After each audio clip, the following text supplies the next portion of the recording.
Over a decade ago, when Greece was trapped in a severe debt crisis and close to bankruptcy, Piraeus was still a decaying port standing at the fork of fate. However, in recent years, Piraeus has been expanded, upgraded, linked to railway networks and regained its shine. This is since the China Ocean Shipping Company, also known as COSCO, began managing the port's container terminals in the autumn of 2009. Located about 10 kilometres southwest of Athens, the port of Piraeus is widely seen as a successful example of China-Greece collaboration under China's Belt and Road Initiative, known as the BRI. It has prospered very much for Greece, but it also has been very useful for both the relations between China and Europe, as it is now a major trading hub, transportation hub for goods both ways. In Kenya, in East Africa, the Chinese-built Mombasa-Nairobi standard gauge railway has marked its 5th anniversary of safe operation since its launch on May 31, 2017. The railway has transformed the lives of local people in many ways.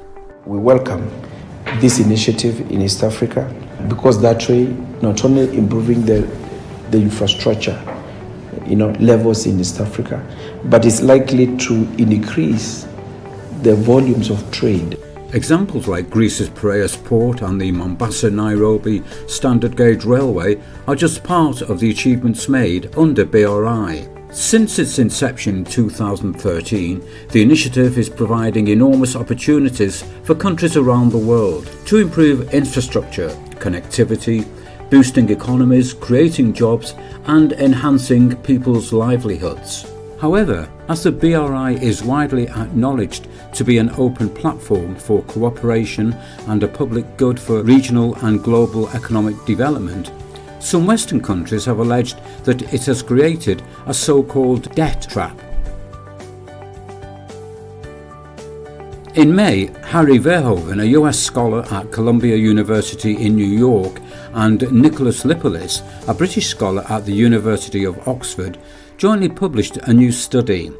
They concluded that the rise in African debt due to Chinese lending paled in comparison with the debt burden created by private creditors of Western countries over the last decade. This is puzzling when you actually look at the data. The idea that Africa owes more money to China than any other creditors is simply not true. Verhoeven actually said Western creditors, such as asset managers from America's Wall Street and Britain's City of London, among others, played significant roles in the growing African debt.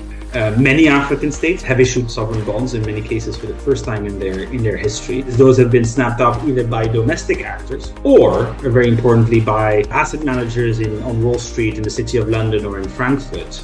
And that dynamic of increasingly having Africa tap into global markets and becoming increasingly dependent on bondholders for financing government operations is actually what has been pushing up Africa's debt most rapidly.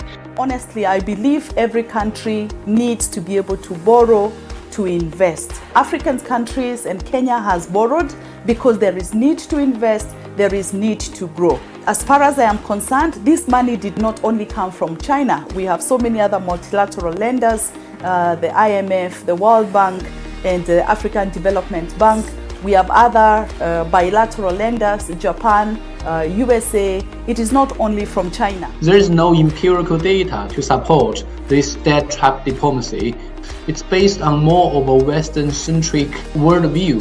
Western countries, European countries, Americans are more superior than those developing countries. It is based on a Western-centric world order, and it's a colonized legacy, I'm afraid. Instead of a so-called debt trap, Verhoeven has described Chinese investments in Africa as hugely important and significant for the development of African countries. China is putting money on the table, or helping to finance at least, things in public infrastructure, ports, railways, up to some extent electricity generation. That can be quite helpful. There's very few people on the continent who deny the pivotal role that China has played in that regard. They support us annually in a number of activities and programs, and this is very constant.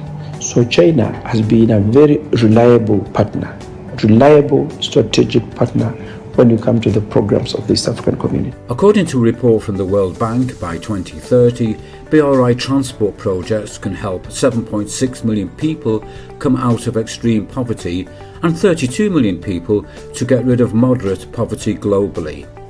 The so-called criticism of debt trap against BRI is totally unfounded. So far, no BRI partner country has recognised this so-called debt trap. I think is a very, very different, innovative, holistic concept. What is it? It is providing connectivity between various markets, people, countries, cities, and businesses. Within BRI, there's been transformation of countries like Bangladesh and Pakistan, Sri Lanka. Many of these countries have been helped to build new types of infrastructure, new types of resource-intensive plants and equipment. All of this helps trade, but it also helps the movement of people. For the first time in the history of Africa, we have a partner that is both willing and able. So what is needed is for us to meet the Chinese at the middle, and both of us can walk the long walk of getting Africa, fulfill its manifest destiny.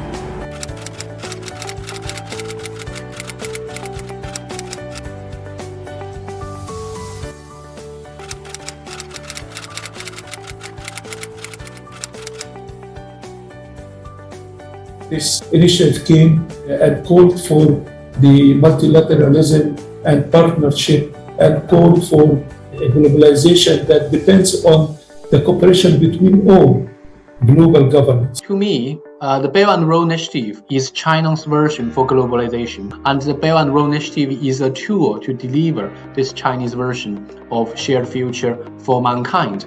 If transforming the world is an achievement, it's certainly done that. BRI certainly thinks of mankind. It's transnational. It's not thinking of a single country, China. It's thinking of the whole area of the world. It's a world project.